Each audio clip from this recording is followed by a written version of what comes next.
Test 1, 2.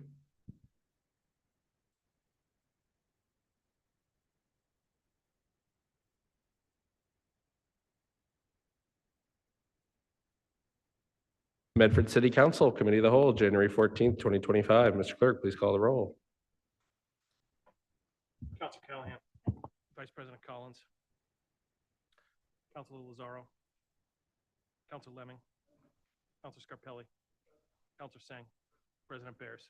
Present, 6 present, 1 absent. The meeting is called to order. Action and discussion item tonight is paper 24510, the loan order for school HVAC infrastructure and roof bonds. We did discuss this in December and approved for first reading, and also requested a committee of the whole to have a further discussion about the project.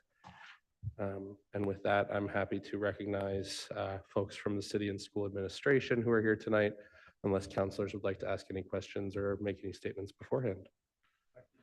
Councilor Scarpelli. I know one of the key pieces I was asking for is the mayor's plan for capital plans and projects that are slated. I know that from what I hear from the state, Medford wasn't on the list of 10 so far for the MSBA and for the new high school. But it'd be interesting to see before we vote on such a large money order and understanding, you know, what the MSBA has already shared and what's coming down the line. So I know that's not pressing, but again, I requested a report and I haven't seen anything. If you might have, if you can enlighten me, but I haven't seen anything. A report on the MSBA process? No, capital, the updates to capital projects and what our plans are. Plans for capital projects. We're talking about adding this project, the scope of this project in front of this council. I think it's important that we know what's ahead of us and how we're planning on funding all of these projects. And you know, it's a little disheartening as well, Mr. President. I know that we talked last week, and when I conferred with an attorney, it's nothing illegal to ask for a financial breakdown of the process with the superintendent. So it's a little disingenuous when you come here in front of this council and ask for $5 million, but when you ask for a simple question for a breakdown of financial matters that happen in the school department, and we hear nothing. So those are the two big things that I'm a little curious about before we move on. I move on to thinking of voting for this. So thank you. Sure. Thank you, Councilor Scarpelli. Any further comments by members of the council? Seeing none, I will go to the assistant superintendent, climate planner, and you can call up any of the project experts as is helpful. Good evening. Thank you very much for having us here tonight. We also do have, as was mentioned, our project management team as well as our designers here with us as well. I have a presentation that I will share with you. Excuse me. Thank you.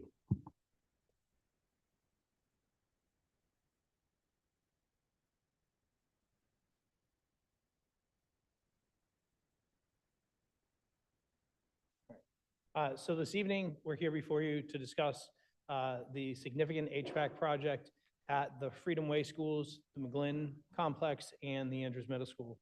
So these schools both opened in 2001. The HVAC system, similar to other building systems, they have a lifespan. Many people think of these as still the new schools, but they are approaching 25 years old. And at 23 years old, at this point, we're well beyond the lifespan of these building systems. We've operated under a deferred maintenance or fixed when broken maintenance budgeting for a significant period of time. We're currently working very diligently within the public schools to change this by instituting preventative maintenance contracts and to really look at how we're functioning in a way that will preserve systems for longer than their expected life moving forward. Building HVAC systems should be recommissioned every 5 years. Systems have only been recommissioned once, and that was in 2010.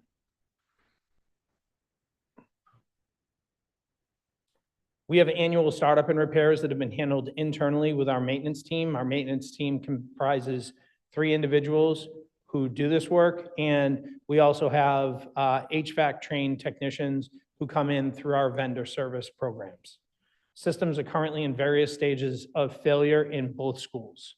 The McGlynn, about 2 years ago, we conducted a study of the Andrews, and because we thought that was the system that would be more pressing, it turns out that the McGlynn is actually the more pressing situation right now, but both schools are in significant states of disrepair and failure. Building construction and commissioning have evolved in the years since construction. Just commissioning systems, bringing them online, is a much more involved process that really involves training of on-site staff, making sure that schools, facilities understand what it takes to manage these systems. Pandemic health and safety measures have illustrated the overall challenges with these systems as we tried to install upgraded filters that produced more tax on the systems because the airflow that wasn't what the systems were designed for. And these systems are built on obsolete R-22 refrigerant, and it would be extremely cost prohibitive to and expensive to repair, if even possible, with this outdated and now obsolete refrigerant. Brenda Pike is here as well. She will take over for our next slides. So I'm the climate planner in the Planning, Development, and Sustainability Office. Alicia Hunt wanted to be here, but she's at a traffic commission meeting tonight. Currently in these schools, we have gas boilers for heating. We have water-based chillers for cooling the classrooms. And we have air-cooled condensing units for cooling the gym, cafeteria, and administrative areas. We have mini split heat pumps for cooling the IT rooms because those need cooling all year round. And we have a building automation system to control all of those. So it's a multi-pronged system here that we're replacing. So what we're looking to move to is air-to-water heat pumps for heating and cooling the classrooms, condensing gas boilers for heating during the coldest temperatures, air-to-air heat pumps for heating and cooling the gym, cafeteria, and administrative areas, the new controls for the new equipment, not fully replacing the building automation system, and new heat pumps for cooling the IT rooms. And I wanted to point out here that this is not fully electrifying the buildings. I'm the climate planner. I would love to fully electrify these buildings. But when we looked at the first costs and the operating costs for this, and we realized that it would be significantly more expensive to move to a geothermal system that would fully electrify them. That's because of a lot of things. With new buildings, it's much easier to do a geothermal system and much more cost competitive.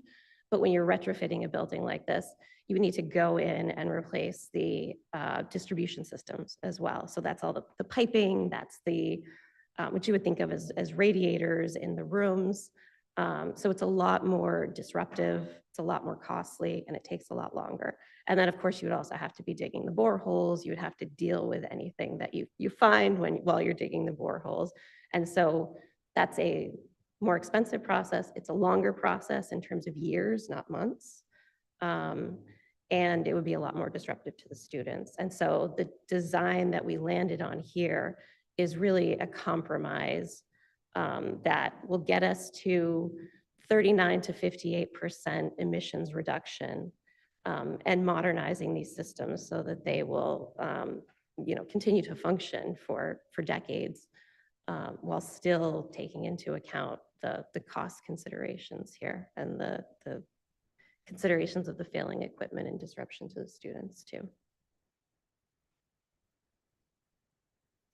So we looked at a lot of outside funding sources. Most of them, I would say, didn't match up with our timeline. And so that's true of the Green Communities Grant that we have listed here. Although in speaking with the state, our regional coordinator for this grant, We did identify that this might be a great option for retro commissioning the elementary schools, which I know is a priority. That's true of the accelerated repair program through MSBA as well. That was actually paused for a significant period of time and just reopened this week. And we're going to look into this some more, but we think that it's not going to match up, because accelerated in this case means within 2 years, not within months, as we're looking at here. And then also the Green School Works grant is something that's opening soon, but doesn't exist yet.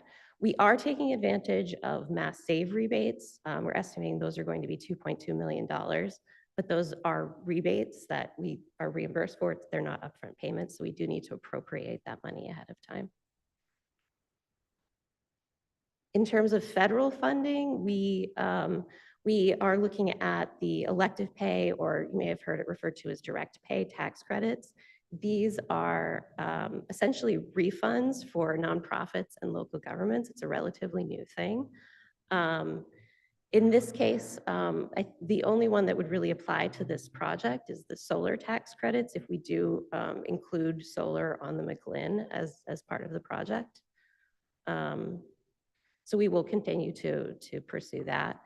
We have looked at the Energy Efficiency and Conservation Block Grant, but that is based on population. For Medford, we received around $100,000 from that. And that's much more appropriate for a small project like the lighting replacements here at City Hall. And then the Renew America Schools program was a large grant program that required participation of at least 10 schools to apply for. And I know that Alicia and Mayor Brianna met with Greater Boston Labor Council, Metropolitan Area Planning Council, and other municipalities in the area multiple times in 2023 to try to figure out a way that this would work. Unfortunately, because of the way it's a phased grant program, it would mean that it would be years before we even were aware of whether we were going to receive funding for construction. The first years are really focusing on design. And so that was true for many municipalities. And so the coalition determined not to pursue this one. And there are lots of other grant opportunities that we considered as well. These are just the ones that we thought were most appropriate for this and really dove into, but we're always looking into potential grants. Thank you, Brenda.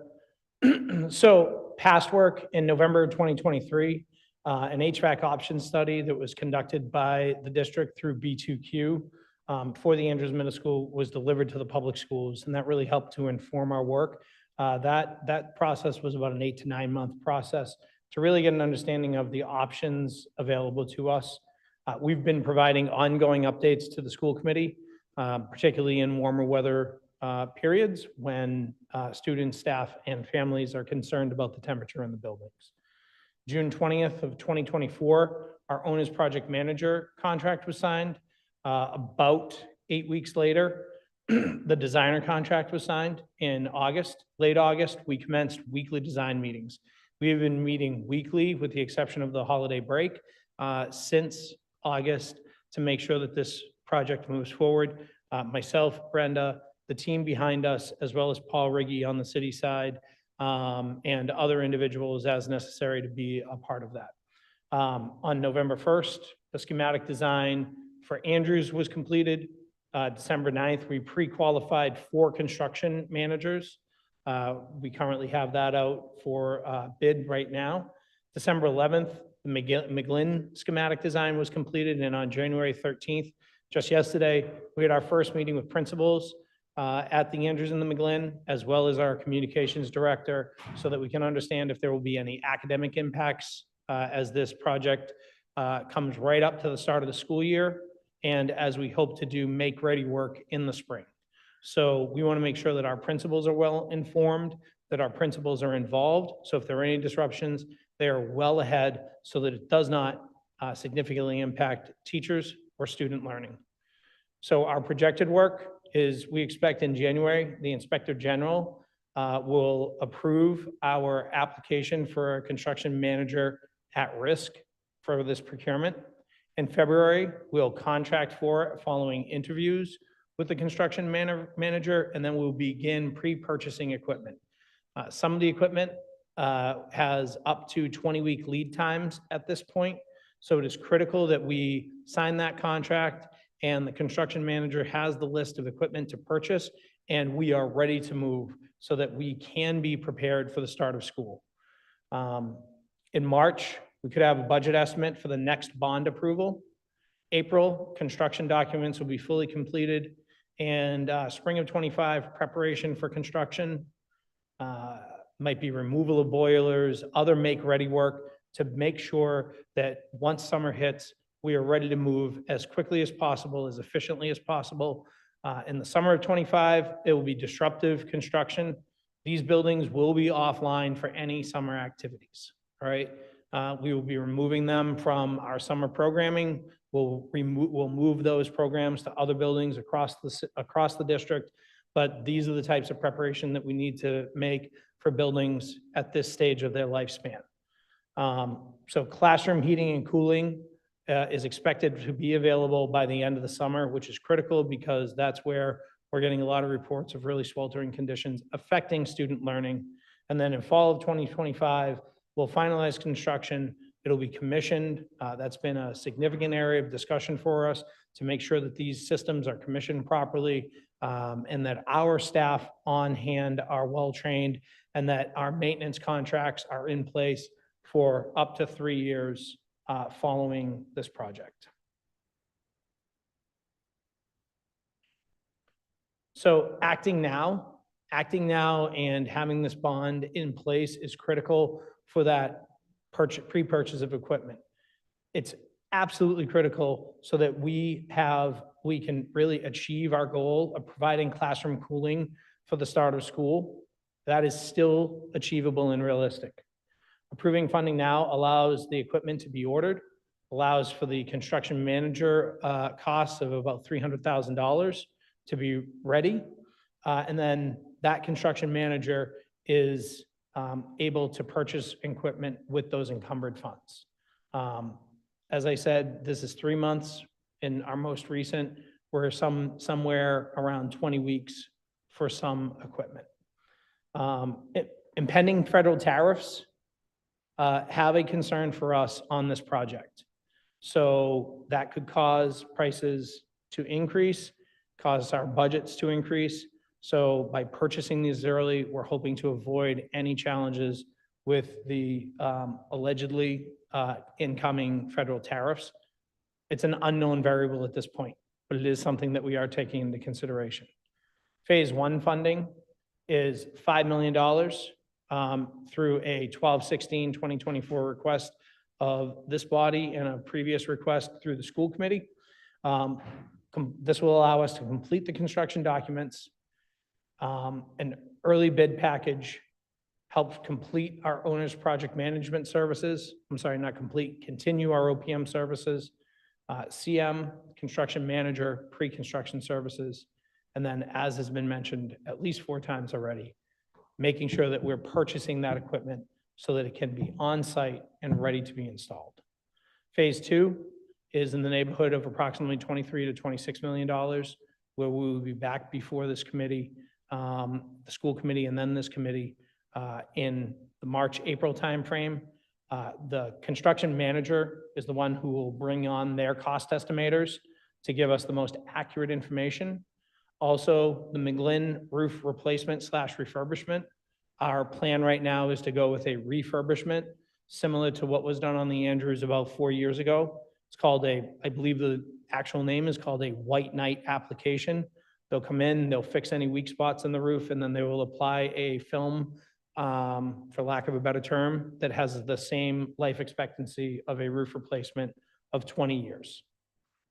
So we looked into what the cost savings would be on energy to do a full roof replacement, and the difference in cost versus the savings, it's not economically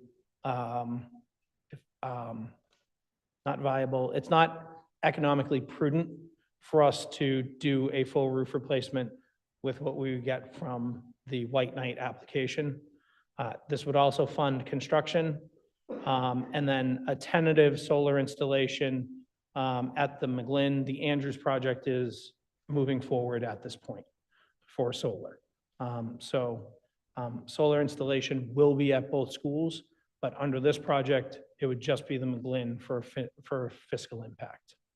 And I would add that the solar is being included in here as an ad alternate to see if we can get better pricing through a larger project like this than we could as a standalone project. If we can, it would be a good use of funds to do it through here.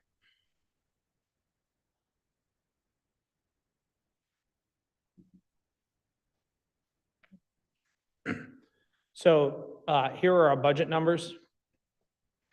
Initial design costs include the OPM and our designer through design development for $1.56 million. That was granted through ARPA funding. Phase 1 pre-construction, what we're here tonight for, is a $5 million bond authorization from school committee to city council. And that is OPM through construction documents of $90,000, designer through construction documents of $750,000, construction manager pre-construction fee of $300,000, owner soft costs contingencies of $388,000, and equipment pre-purchase of $3.1 million. These numbers are through our preliminary conceptual project budget based on December 16th, 2024 cost estimations.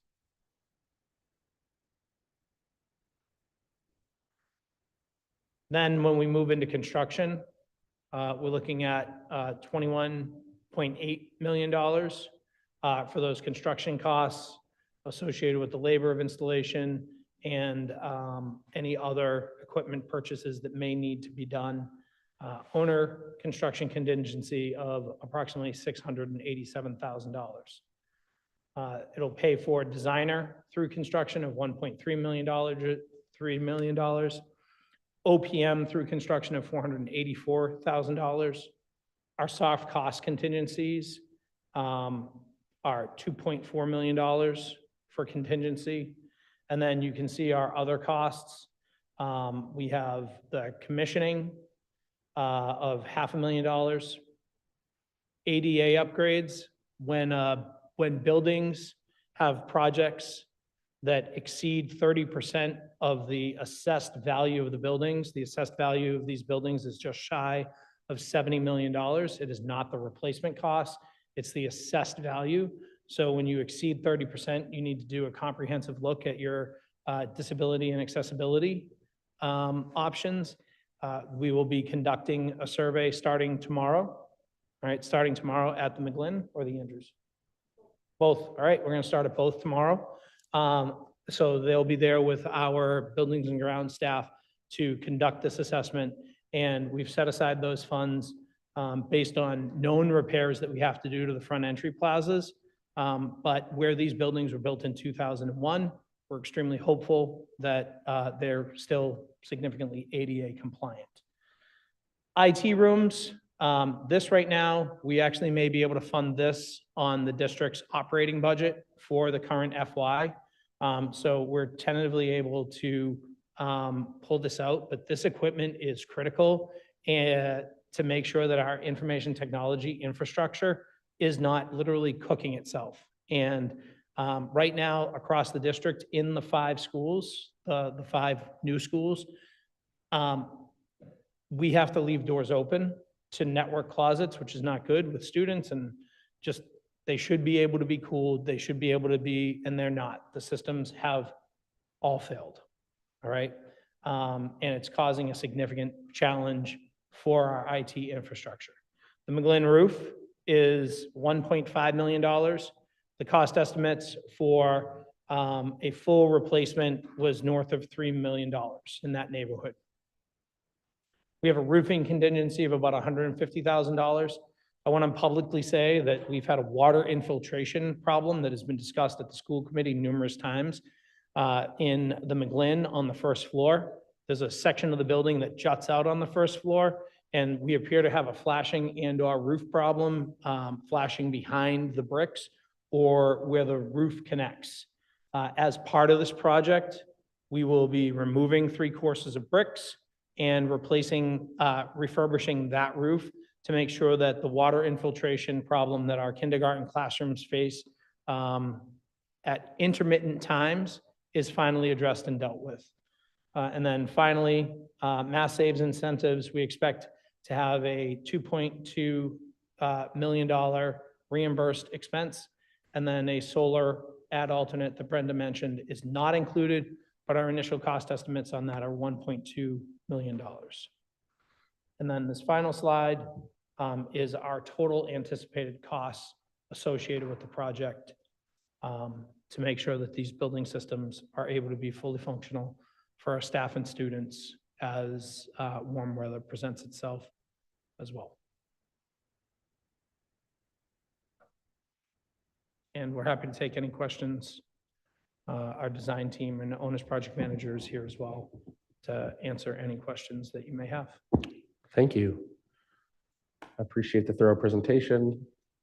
Does anyone have any questions for our representatives from the city and schools or for the design team? I'll go to Councilor Scarpelli. Thank you, Mr. President. Thank you so much for the presentation. This is very thorough, and I think that this is something that's needed, no doubt about it.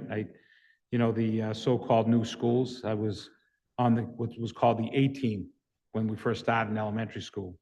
I must have slipped in by accident as a teacher back in the day. So it's definitely needed. I know I've talked to a lot of parents and teachers former colleagues.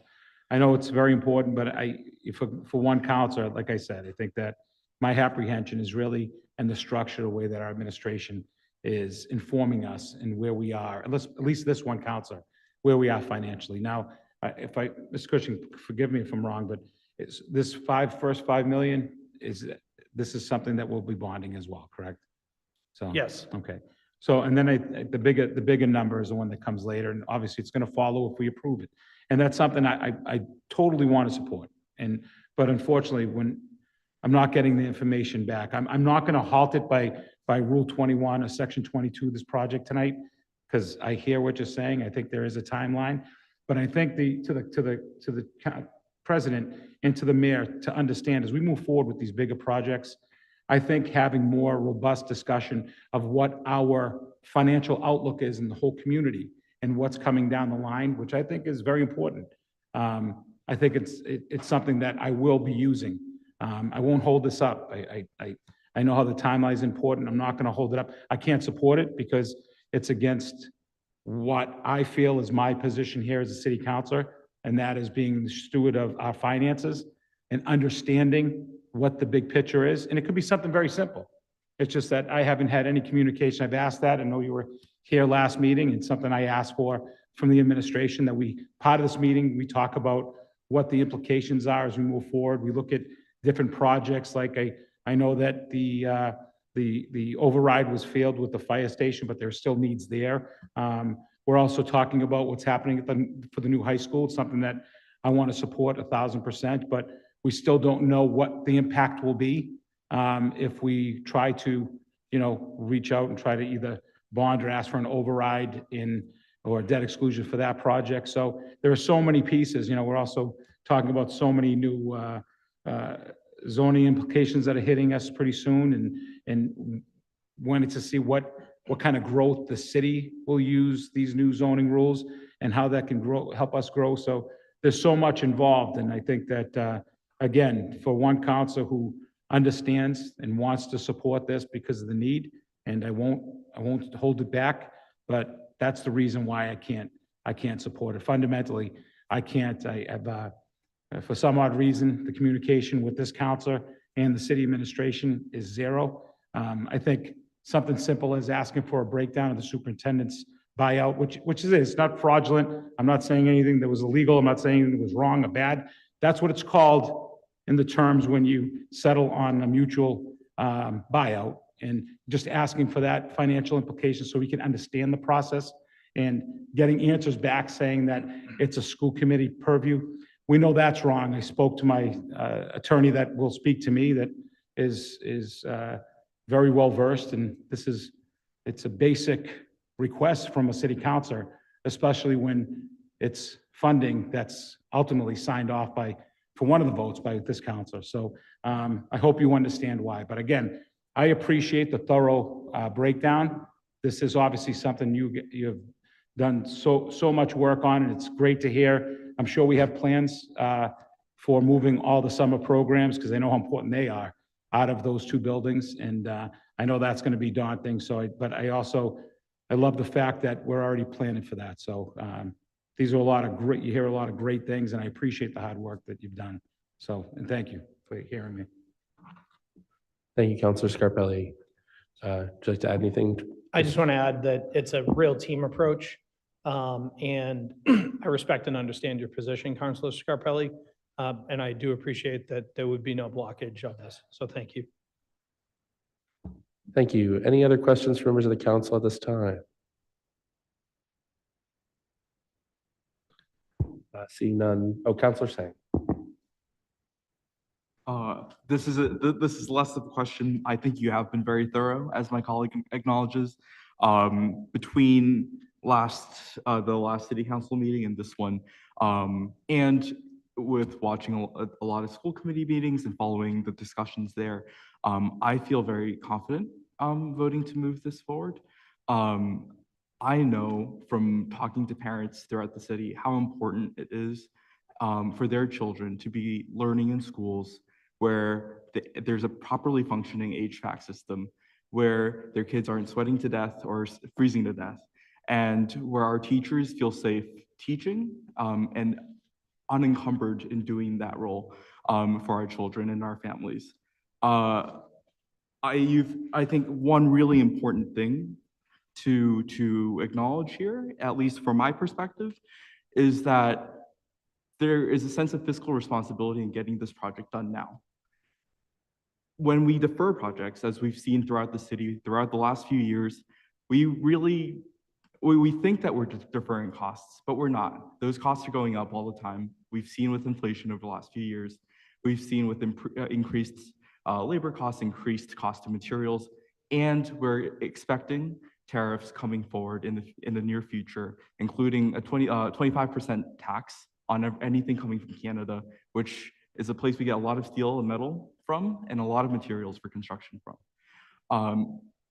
I think that shows how important getting this project approved as soon as possible is, and letting you guys move forward on it as soon as possible. I know that there are differences on this council with regards to where we are financially in the city, but I think that looking at this project today and applying the question that I've always applied on the city council, will this help our city at the end of the day? I believe that the answer is a yes on this project. I believe that our parents and teachers and students would say that it's a resounding yes. And that's why I'm really grateful for the work that you all have done and why I'm happy with this project. Thank you. Thank you. Counselor Callahan. Thank you. I really appreciate all the information you provided. For me, this is enough information all the information that I need to hear. I very much appreciate a number of things. First of all, that you've been looking into state and federal grants to make sure that we get as much as we can from other sources. I really appreciate the balancing that you're trying to do between our goals, like for example, our climate goals, but also with our limited budget and really trying to do the best that we can there. And most of all, this I think is an example, and I feel like this has been true most of the times when I've interacted with this administration, is that that you really are understanding that there are times when delaying a project actually leads to it costing far, far more than it would have if we had just fixed it in the first place. So I very much appreciate that level of financial responsibility where you're saying, no, we do need to fix this now, because if we don't, then it will be more expensive for the city in the future. So I very much appreciate those things and all the information you provided. So thank you so much. Thank you, Counselor Callahan. Any further discussion? Seeing none, this paper is on the regular meeting agenda to be can be taken, it's eligible for third reading tonight. So I don't think any action is required from this meeting. It was an informative meeting prior to consideration of that vote. Counselor Lemming. So would the motion be to send it to regular meeting then? No, you don't have to do it. I'm saying it's not, we don't have to, like, the paper doesn't need to be reported out. All right, I'm seeing nothing else. I will just say, in terms of financial update and capital update, I have been working to coordinate with the administration around a capital update, especially around the stabilization fund. I haven't received an update as to whether we will get an updated capital improvement plan in full prior to the budget. I've also been working to coordinate a meeting, which is required by the budget ordinance that we passed last year on the Q1 and Q2 finances. So I am hopeful to get committees of the whole meetings on capital and a financial update for the city scheduled with the administration. Councilor Scarpelli. Thanks. As no action is needed, I think we could just move to adjourn unless there's anything else you'd like to add before we finish. Just thank you. And also, just so you're aware, as you watch the school committee meetings, through their budget functionality of oversight, they are very keen to make sure that we are doing the appropriate maintenance on these systems so that while our descendants will have to deal with their replacement, that they will last as long as possible. I do want to be very clear that the school committee is very keen on making sure that preventative maintenance is a high priority of the district. Great. Thank you so much. Councilor Lemming? Here, I think this is great. Kids need air conditioning, so I'm going to be supporting this, and I'd move to adjourn. On the motion to adjourn the committee of the whole by Councilor Lemming, seconded by Councilor Callahan. And for anyone watching, we will be meeting at 7 o'clock for our regular meeting. Mr. Clerk. Oh, we don't need a roll call. All those in favor? Opposed?